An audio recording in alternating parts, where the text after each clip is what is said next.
السلام علیکم۔ یہ میری زندگی کی حقیقی کہانی ہے۔ میری عمر 15 سال تھی جب مجھے پتہ چلا کہ میں بن بیائی ماں بننے والی ہوں، مگر کسی کو بھی معلوم نہ تھا کہ یہ کس کا بچہ ہے۔ میری ماں بدنامی کے ڈر سے مجھے خالہ کے گھر لے آئی۔ وہاں میں نے ایک بچے کو جنم دیا۔ میری ماں بچے کو ساتھ لے گئی۔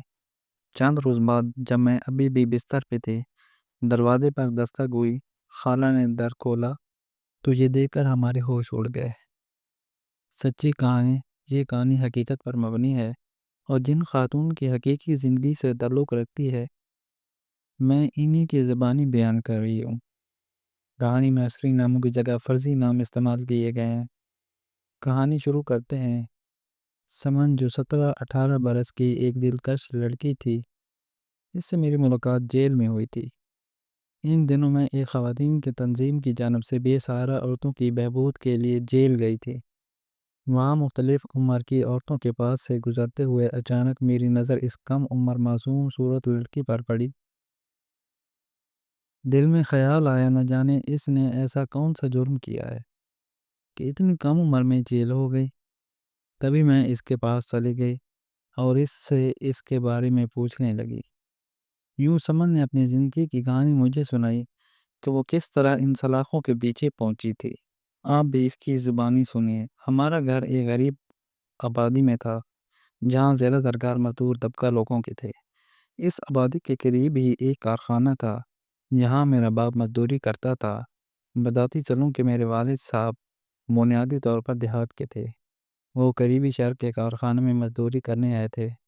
ان دنوں اگر وہ روزانہ شہر سے آنا جانا کرتے تو رات ان کو آنے میں کافی دیر ہو جاتی، جس سے وہ بھی خوفزدہ رہتے اور میری ماں کو بھی اکیلے گھر میں ڈر لگتا۔ اور اگر وہ کارخانے میں ہی میں رہائش اختیار کرتے تو وہاں کھانے پینے کا بھی خرچہ اٹھانا پڑتا۔ ان دنوں میں چھوٹی تھی۔ پھر میرے والد نے یہ حل نکالا کہ وہ ہمیں بھی اپنے ساتھ اس چھوٹے سے شہر میں لے آئے۔ یہیں میرے باقی بہن بھائی پیدا ہوئے۔ گھر میں زیادہ افراد ہونے کے باوجود باقی زندگی میں ہم 2 وقت کی عزت سے روٹی کھاتے رہے۔ اس کارخانے کے دوسری جانب مزدوروں کے لیے ایک ڈسپنسری بنائی گئی تھی اور اس سے آگے ایک باغ کے بیچوں بیچ سیٹھ کا بڑا سا گھر تھا کہ جو اس کارخانے کے مالک تھے۔ اس غریب آبادی میں وہ ہمیں محل جیسا لگتا تھا، ہر جدید سہولت سے آراستہ۔ گرمیوں میں اے سی، سردیوں میں ہیٹر اور دیگر سہولتیں تھیں۔ بچپن ہی سے میری خواہش تھی کہ کبھی بھی اس محل کو قریب سے دیکھوں، لیکن سیٹھ کے گھر میں داخل ہونا صرف ان کا حق تھا۔ مجھے یاد ہے ایک بار جب میرے ابو کو کسی کام سے سیٹھ صاحب نے بلایا، تب میں 6 سال کی تھی۔ میں باپ کے پیچھے دوڑ کر سیٹھ کے مکان پہنچ گئی۔ اندر کا منظر ایسا دلکش تھا کہ میری آنکھیں حیرت سے پھٹی رہ گئی۔ سنگ مرمر کا فرش، ہال میں بڑا سا ڈائننگ ٹیبل، بل کھاتی سیڑھیاں، میرے لیے یہ سب نہایت دلفریب تھا۔ گھر آ کر بھی اس کے بعد میں اکثر بار بار اپنے ذہن میں اس محل کا نقشہ گھماتی، پھر اپنی ماں سے کہتی کہ امی، کیا تم کبھی سیٹھ کے گھر گئی ہو؟ سچی تم ایک بار اندر جا کر تو دیکھو، ان کا گھر خواب سے بھی حسین ہے۔ ہمیں مجھے جھٹک کر کوئی کام بتا دیتی۔ ہم جس گھر میں رہتے تھے یہ بھی سیٹھ کی طرف سے ہمیں کوارٹر ملا ہوا تھا۔ میں نے سنا تھا کہ سیٹھ صاحب کا بیٹا حیدر کسی دوسرے شہر میں پڑھتا تھا۔ ہمارا شہر چھوٹا تھا، جبکہ حیدر کسی بڑے شہر کے ہاسٹل میں رہ کر پڑھتا تھا۔ جب وہ کبھی یہاں آتا تو مزدوروں کے بچے اس سے پاشا جی کہہ کر پکارتے تھے۔ میں بھی ان دونوں بچی ہی تھی۔ وہ کسی شہزادے کی مانند خوب رو، گورا، لمبا، تنگا لگتا تھا۔ اس کی آمد پر ہم جیسے بچے گھروں سے باہر آ جاتے۔ وہ جدید فیشن کے کپڑے پہنتا اور خوب شان سے چلتا۔ پھر ایک روز سیٹھ کو اچانک ہارٹ اٹیک ہوا اور ان کا انتقال ہو گیا۔ ان کی 40ویں پر سارے مزدوروں کے گھروں میں بہت لذیذ کھانا بھجوایا گیا۔ باپ کی وفات کے بعد اب حیدر ہی کو کارخانہ سنبھالنا تھا۔ یوں وہ اب کارخانے کا مالک اور مزدوروں کو بھی مالک بن گیا۔ اب اس کے سامنے سب گردن جھکاتے اور آنکھیں نیچی رکھتے۔ جب میں 15 برس کی ہوئی تو اماں مجھے پر کارخانے کے احاطے میں جانے پر پابندی عائد کر دی۔ ایک روز میرے والد کی طبیعت خراب تھی، تب امی نے مجھ سے کہا کہ جاؤ کارخانے کی ڈسپنسری سے اپنے باپ کے لیے دوائیاں لے آؤ۔ تیرے چھوٹے بہن بھائیوں میں سے کسی کو بھیجا تو انہیں بات صحیح سے بتانی بھی نہیں آئے گی، اور ہو سکتا ہے دوائی کہیں گرا کر ہی آ جائے۔ کیوں میں چادر لے کر ڈسپنسر گئی۔ میں دوائی کی بڑھیا تھامے جب واپس لوٹ رہی تھی کہ اتفاق سے حیدر وہاں سے گزر رہا تھا۔ اس نے ایک نظر مجھے دیکھا اور پھر چلا گیا۔ ہم 4 بہنیں اور ایک بھائی تھا۔ میں سب سے بڑی تھی اور بھائی گلو مجھ سے 1 سال چھوٹا تھا۔ میرے ابو چاہتے تھے کہ وہ تعلیم حاصل کرے، مگر اسے پڑھائی میں کوئی دلچسپی نہ تھی۔ اس سے زیادہ اسے پتنگ بازی اور کینچے کھیلنے میں لگا رہتا تھا۔ چھوٹی جماعت کے بعد اس نے اسکول چھوڑ دیا اور پھر آوارہ لڑکوں کے ساتھ سارا دن گھومنے پھرنے لگا۔ وقت کے ساتھ اس کی بگڑتی عادتوں نے گھر کا سکون اجاڑ دیا۔ ایک بار لڑائی کے دوران گلو نے کسی کو زخمی کر دیا، پھر پولیس مداخلت ہوئی اور میرے ابو کو جرمانہ دینا پڑا۔ اب گلو گھر میں کسی سے نہ ڈرتا تھا اور گھر والوں کو اس کی وجہ سے جھٹکا لگا ہوا تھا۔ بیجا محنت نے میرے باپ کو وقت سے پہلے ہی بوڑھا کر دیا تھا۔ بیماری نہ رہی صحیح کسر ختم گاتی۔ بالآخر وہ کام کرنے سے قاصر ہو گئے۔ اب کئی روز مزدوری سے چھٹیاں کرنی پڑتی، جس کے نتیجے میں تنخواہ میں مسلسل کٹوتی بھی ہوتی، اور ساتھ ہی سیٹ کی جانب سے خبردار کیا جانے لگا کہ اگر کوئی کام نہیں کرو گے تو مکان خالی کر دو۔ کارخانے کے احاطے میں کام کرنے والے مزدوروں کو کوارٹر دیے گئے تھے۔ ہمارا مکان بھی انہی میں سے ایک تھا۔ یہ مکان سادہ تھا مگر سر چھپانے کی پناہ ملی ہوئی تھی۔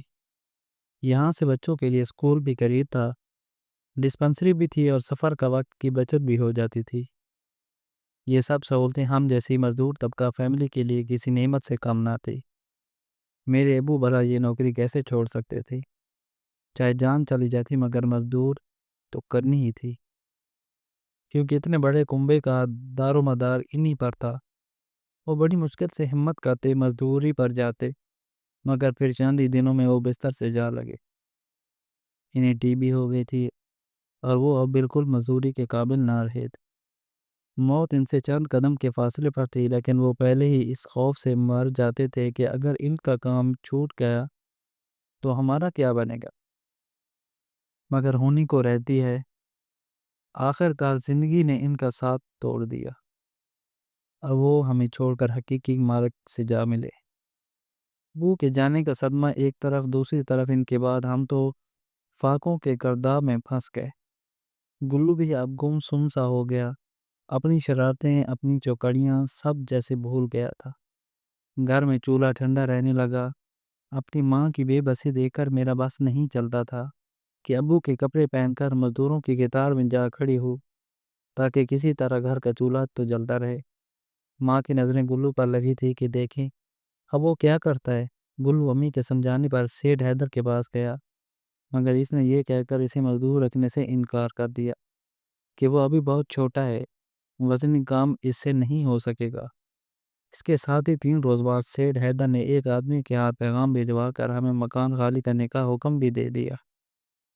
یہ سن کر ہم لرز کر رہ گئے۔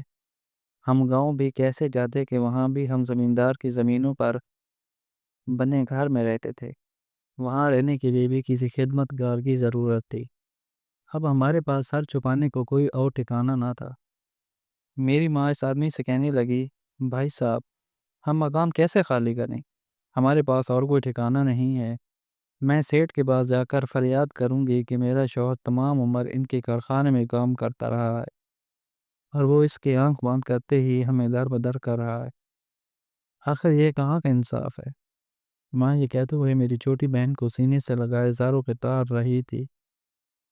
ان کو یوں روتا دیکھ کر میرے تن بدن میں آگ لگ گئی اور میں ان سے پوچھے بغیر کارخانے کے احاطے میں چلی گئی۔ سیٹھ حیدر اس وقت کارخانے سے نکل کر اپنی گاڑی کی طرف آ رہا تھا۔ جو ہی میں احاطے میں داخل ہوئی ہمارا آمنا سامنا ہو گیا۔ وہ مجھے دیکھ کر ٹھٹک گیا کہ ایک جوان لڑکی ادھر احاطے میں کیسے؟ میں وہاں ایک جگہ رک گئی۔ وہ خود میرے پاس آ کر کہنے لگا، تم ادھر کہاں جا رہی ہو؟ کیا کسی سے کوئی کام ہے؟ میں نے دھیمی آواز میں کہا، جی کام تو ہے مگر آپ سے۔ وہ کہنے لگا، مجھ سے کیا کام ہے؟ میں نے کہا، آپ نے ہمیں مکان خالی کرنے کا حکم دیا ہے، جبکہ ہمارا باپ زندگی بھر آپ کے کارخانے میں کام کرتا رہا ہے۔ آخر اب ہم کہاں جائیں؟ میرا بھائی کچھ روز پہلے آپ کے پاس میرے ابو کی جگہ کام مانگنے آیا تھا، مگر آپ نے اسے بھی یہ کہہ کر لوٹا دیا کہ وہ مزدوری کے لائق نہیں ہے۔ میں نے بھری آواز میں کہا، ہمارے گھر فاقے ہو رہے ہیں، اگر اسے مزدوری نہیں مل سکتی تو ہم کھائیں گے کہاں سے؟ 2-4 آنسو میری آنکھوں سے بہتا ہوا گالوں پہ آ گئے۔ وہ کہنے لگا، کیا تم کام کرو گی؟ میں نے اپنی چادر کے پلو سے آنسو پوچھتے ہوئے فوراً کہا، جی میں کام کروں گی۔ وہ کہنے لگا، اچھا تو کل صبح میرے گھر آ جانا۔ یہ کہہ کر وہ گاڑی میں بیٹھا اور چلا گیا، اور میں اسے جاتے ہوئے دیکھتی رہ گئی۔ اگلی صبح اتوار کا دن تھا اور کارخانے کی چھٹی تھی۔ میری ماں 1-2 بڑے گھروں میں کام کی تلاش کو نکل گئی۔ یوں میں ان کے جانے کے بعد بغیر بتائے سیٹھ کے گھر چلی گئی۔ جب اندر داخل ہوئی تو وہ برآمدے میں بیٹھا اخبار پڑھ رہا تھا اور سامنے چائے کا کپ رکھا تھا۔ میرے قدموں کی چاپ پر اس نے اخبار نیچے کر دیا۔ میں نے سلام کیا تو اس نے بھی سر ہلا کر جواب دیا۔ میں نے دھیمی آواز میں کہا، جی میں آ گئی ہوں کام کے لیے۔ وہ کہنے لگا، میں تمہیں بتاتا ہوں کیا کام کرنا ہے۔ پھر اس نے چند لمحے سوچ کر کہا، اچھا ابھی میرے کمرے کی صفائی کر دو، میں آتا ہوں، پھر اور کام بتاؤں گا۔ میں اس کے کمرے میں داخل ہو کر کمرے کا جائزہ لینے لگی۔ ایک بڑا سا خوبصورت بیڈ، ریشم کی جھاڑیوں والی بیڈ شیٹ، مخمل کے پردے، نرم گدا۔ ہاتھ رکھتے ہی ایسا لگا جیسے میں خود بخود اس میں دھنس گئی ہوں۔ مجھے وہاں جھاڑو یا صفائی کا کوئی بھی سامان نظر نہ آیا۔ 10 منٹ بعد سیٹھ حیدر واپس آیا اور پھر کہنے لگا، تم نے ابھی تک صفائی نہیں کی، کیا دیکھ رہی ہو؟ میں نے کہا، جی صفائی کا سامان نہیں مل رہا، جھاڑو اور کپڑا کہاں ہے؟ وہ کہنے لگا، سیڑھی کے نیچے دراز میں دیکھو، برش بھی مل جائے گا۔ میں اس کی بات سنتے ہوئے ہونک سی سجاوٹ کی چیزیں، میزوں پر رکھے کانچ کے گلدان اور چھت پر جھولتے فانوس کو تکنے لگی۔ مجھے یوں دیکھتے ہوئے وہ کہنے لگا، کیا دیکھ رہی ہو؟ میں نے جلدی سے بات بتائی کہ آپ کا گھر کتنا خوبصورت ہے۔ وہ کہنے لگا، ہاں اپنا اپنا نصیب ہے، ہو سکتا ہے کل تمہارا گھر بھی اتنا ہی خوبصورت ہو، تم بھی تو انسان ہو اور ہم بھی۔ اس کے بعد سنتے ہوئے بے اختیار میرے باپ کا بیمار بے بس چہرہ میری آنکھوں کے سامنے منڈلانے کا لگا، جس کے ساتھ ہی میں نے کچھ دکھ بھرے لہجے میں کہا، نہیں، شاید ہم غریب لوگ انسان نہیں ہوتے، ہم مزدور ہیں اور آپ مالک، ہمارا نصیب آپ لوگوں جیسا نہیں ہو سکتا۔ میری بات سن کر وہ کہنے لگا، اچھا اب صفائی شروع کرو، کیا ماں کو بتا کر آئی ہو؟ میں نے جھوٹ بولتے ہوئے کہا، جی بتایا ہے۔ پھر وہ باہر برآمدے میں جا کر بیٹھ گیا اور کہا، صفائی جلدی مکمل کرو، ڈرائیور پیٹرول بھروانے گیا ہے، مجھے کام سے جانا ہے۔ میں نے جلدی جلدی قالین پر برش لگایا، جھاڑو پوچھ کی، تبھی وہ کمرے میں آیا اور پوچھا، صفائی مکمل ہو گئی؟ میں نے جلدی سے کہا، جی جی بس ہو گئی۔ وہ کہنے لگا، ٹھیک ہے، کل کا لینا باقی کام، ابھی مجھے جانا ہے۔ یہ سنتے ہی میں نے چلنے کو مڑی تو اس نے آواز دی، پھر کہنے لگا، تمہارے گھر میں کچھ کھانے کو ہے؟ میں نے نفی میں سر ہلایا۔ پھر کہنے لگا، اچھا یہ پیسے لے جاؤ، ماں کو دے دینا اور کھانے پینے کا سامان منگوا لینا، کل صبح 8-9 بجے تک آ جانا۔ میں پیسے لے کر گھر آ گئے، پھر ماں کو دے کر کہا، اماں یہ لو، مجھے کام مل گیا ہے، سیٹھ صاحب کے گھر میں ان کے کمرے کی صفائی کا کام ہے، یہ پیسے انہی نے دیے ہیں، آٹا چاول دال تیل جو منگوانا ہے منگوا لو۔ یہ سن کر میری ماں سوچ میں پڑ گئی، پھر کہنے لگی، کیا تو اکیلی وہاں صفائی کرنے جائے گی؟ میں نے کہا، ہاں امی، تو کیا ہوا، اگر کہو گی تو گلو کو ساتھ لے جاؤں گی، ہو سکتا ہے سیٹھ اس کو بھی نوکری دے دے۔ اگلے روز جب میں حیدر کے گھر گئی تو مجھے لگا جیسے وہ میرا ہی انتظار کر رہا تھا۔ میں نے اس کی نظروں میں انتظار کو نظر انداز کیا اور کہا، میرے ساتھ میرا بھائی بھی آیا ہے، کیا میرے بھائی گلو کو نوکری مل جائے گی؟ وہ آگے سے کہنے لگا، ہاں مل جائے گی، ایسا کرو کہ تم روز 9 بجے اس کو اپنے ساتھ لے کر آ جایا کرو، اسے میں اپنے آفس میں کام دے رہا ہوں، یہ یہاں سے میرے ہی آفس چلا جائے گا اور وہاں کی صفائی کر دیا کرے گا۔ اس نے گلو سے بھی پوچھا، کیا نوکری کرو گے؟ یوں اس نے بھی کہا، جی کروں گا۔ اس کے بعد یہ معمول ہو گیا کہ گلو میرے ساتھ سیٹھ کے گھر جاتا، پہلے ان کے جوتے وغیرہ پالش کرتا اور پھر کارخانے کے احاطے میں چلا جاتا۔ جب سیٹھ حیدر تیار ہوتے میں ان کے کمرے کی صفائی کر دیتی، وہ پھر تیار ہو کر دفتر چلے جاتے اور میں گھر لوٹ آتی۔ گلو نے کچھ دن ہی سیٹھ کے آفس میں نوکری کی، پھر ایک روز وہاں سے بھاگ گیا کیونکہ حیدر اسے سارا دن اپنے آفس میں رکھتا تھا۔ آفس کی صفائی کے علاوہ وہ وہاں مہمانوں کے لیے چائے وغیرہ بھی بناتا۔ اس کے علاوہ بھی وہ اسے ایسے ہی دفتر کے چھوٹے موٹے کام کرواتا، مگر گلو کو یہ سارے دن کی پابندی کہاں پسند تھی۔ یوں وہ وہاں سے بھاگ گیا اور ماں سے بھی صاف کہہ دیا کہ وہ وہاں نوکری نہیں کرے گا، وہ سارا دن وہ وہاں نہیں رہ سکتا۔ گلو کیا تو اس کی تنخواہ بھی گئی، اب صرف میری تنخواہ سے تو گھر کا گزارا مشکل تھا۔ ایک روز ہمت کر کے سیٹھ حیدر سے کہا، میری تنخواہ تھوڑی ہے، اس میں ہم 5 لوگوں کا گزارا مشکل سے ہوتا ہے۔ پہلے گلو تھا تو اس کا بھی آسرا تھا، اب اس نے بھی آپ کی ملازمت چھوڑ دی ہے، آپ مہربانی کر کے کوئی تعاون کیجیے۔ اس پر وہ کہنے لگا، میں تو تعاون کر رہا ہوں، تم بھی تو تعاون کرو۔ میں کچھ نہ سمجھی اور اپنے کام میں مشغول ہو گئی۔ گھر جا کر میں نے ماں سے کہا کہ سیٹھ کہہ رہا تھا میں تعاون کر رہا ہوں، تم بھی تعاون کرو، پھر میں اور تعاون کروں گا۔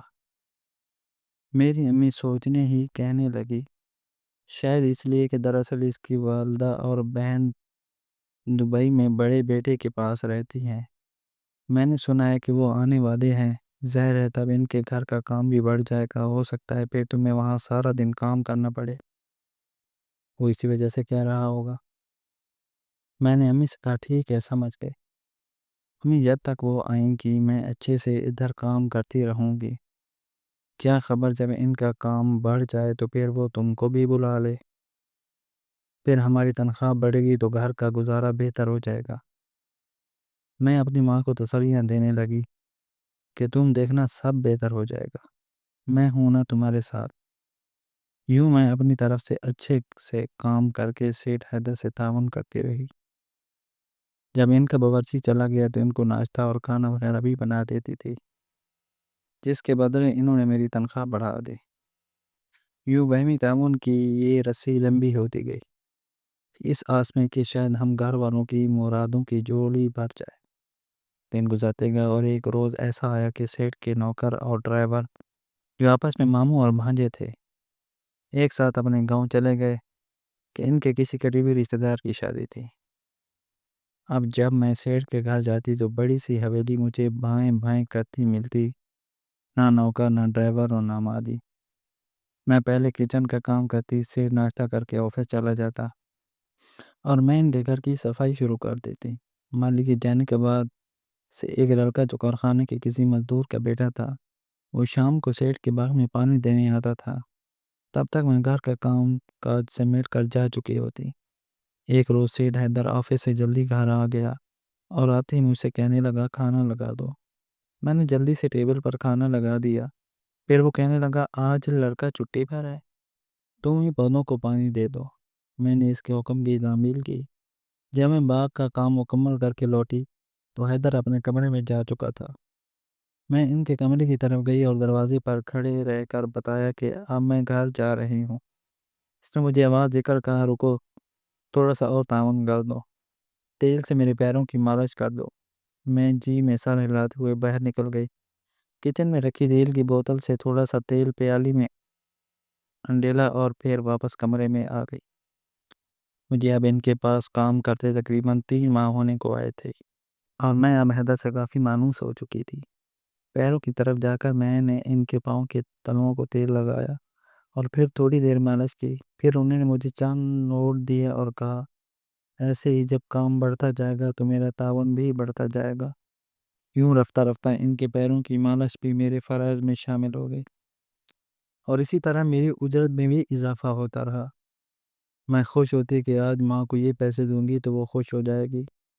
یوں حیدر کے ساتھ میری بہمی تعاون کی یہ رسی لمبی ہوتی گئی، یہاں تک کہ اس تعاون میں ایک روز میں وہ سب کر بیٹھی کہ جو گناہ سمجھا جاتا، اور پھر یہ گناہ بھی میرے فرائض کا حصہ بن گئے۔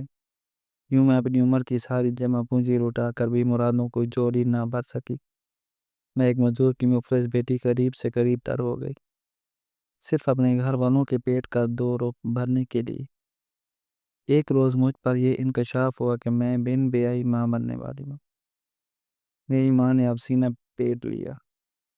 ایک روز حیدر نے میری ماں کو بلا کر کہا، کل میری ماں اور بہنیں دبئی سے آ رہی ہیں کیونکہ میری شادی ہونے والی ہے۔ ایسا کرو کہ تم فی الحال اپنی بیٹی کو کہیں اور لے جاؤ، اور خرچ کی بالکل فکر مت کرنا، وہ سارا میں دوں گا۔ اب بھی تم لوگوں کے گھر کا خرچہ بھی مجھ پر ہے۔ جب والدہ آئیں گی تو وہ خود تم لوگوں کو بلوا کر کام پر رکھ لیں گی۔ ابھی اپنی بیٹی کو تم اپنے کسی بھی رشتہ دار کے گھر بھیج دو۔ میری ماں سیٹھ کا مطلب سمجھ گئی اور بہت سے نوٹ لے کر مجھے گناہ کی گھڑی کی طرح سمیٹ کر ساتھ لے آئی۔ ہم دونوں کچھ دنوں کے لیے خالہ کے گھر دوسرے شہر چلے گئے۔ 10 دن وہاں رہ کر میری ماں واپس گھر لوٹ گئی، کیونکہ میرے باقی بہن بھائی ادھر گھر ہی تھے، اور ماں کو گلو کی فکر دن رات پریشان رکھتی تھی کہ وہ نہ جانے کدھر پھرتا رہتا ہوگا، کہیں بہنوں کے ساتھ لڑتا جھگڑتا ہی نہ رہتا ہو۔ میری پریشانی تو اب انہیں نے خالہ کے کندھوں پر لا دی۔ 3 ماہ بعد میرے ہاں ایک بچی نے جنم لیا۔ تب ماں خالہ کے گھر آئی، اور پھر وہ 2 دن بعد میری نوزائیدہ بچی کو لے کر گھر لوٹ گئی، مگر مجھے ساتھ نہ لے کر گئی۔ خالہ سے یہی کہا کہ اسے بھی ابھی یہیں رہنے دو۔ ان کو یہ بھی ڈر تھا کہ اگر خالہ کے شوہر یعنی ان کے بہنوں ہی آ گئے اور اپنے گھر میں اس بچی کو دیکھ دیا تو ان کی بہن کے ساتھ ساتھ ہماری بھی شامت آ جائے گی۔ بتاتے چلوں کہ میری خالو لاہور کے ایک اسپتال میں ڈسپنسر تھے۔ وہ ہر ماہ تنخواہ وغیرہ بیوی کو دینے گھر آتے، اور پھر ایک دن رہ کر واپس ڈیوٹی پر چلے جاتے۔ انہیں اسپتال سے زیادہ 2 دن کی چھٹی نہیں ملتی تھی۔ اس بار جب وہ آئے تھے تو دروازہ کھٹکنے پر خالہ گئی۔ باہر خالو کو دیکھ کر وہ بہت پریشان ہو گئی۔ میں تو بستر پر پڑی تھی اور ٹانگوں میں جان نہ تھی کہ اٹھ سکتی۔ میری ماں بچی دے کر کل ہی جا چکی تھی، مگر میں بیماری کے حالوں میں بستر پر لیٹی تھی۔ میرا رنگ زرد پڑا ہوا تھا۔ خالو نے مجھے غور سے دیکھا تو انہیں جیسے کچھ شک سا ہوا۔ انہوں نے بیوی سے پوچھا کہ یہ اپنی ماں کے ساتھ کیوں نہیں گئی، ابھی تک یہاں کیوں رہ رہی ہے۔ بیوی نے بہانے بنانے کی کوشش کی کہ اسے بخار تھا، اس لیے ماں اسے لے کر نہیں گئی، مگر خالو جیسے مطمئن نہ ہوئے۔ پھر کہنے لگے کہ ضرور معاملہ کچھ اور ہے۔ پھر یوں آ کے محلے کی وہ عورتیں جو اسے سنگین مرحلے میں ہم سے تعاون کر رہی تھی، اتفاقاً خالو کی موجودگی میں دوائیاں دینے گھر آ گئے۔ اب خالو کا شک مزید پختہ ہو گیا، کیونکہ ایک تو یہ عورت محلے کی تھی اور خالو اسے پہچانتے تھے، دوسرا یہ کہ وہ بھی لاہور ہسپتال میں ہیلتھ وزیٹر کے طور پر کام کر چکی تھی، اور وہ اب اسے اچھی طرح جانتے تھے۔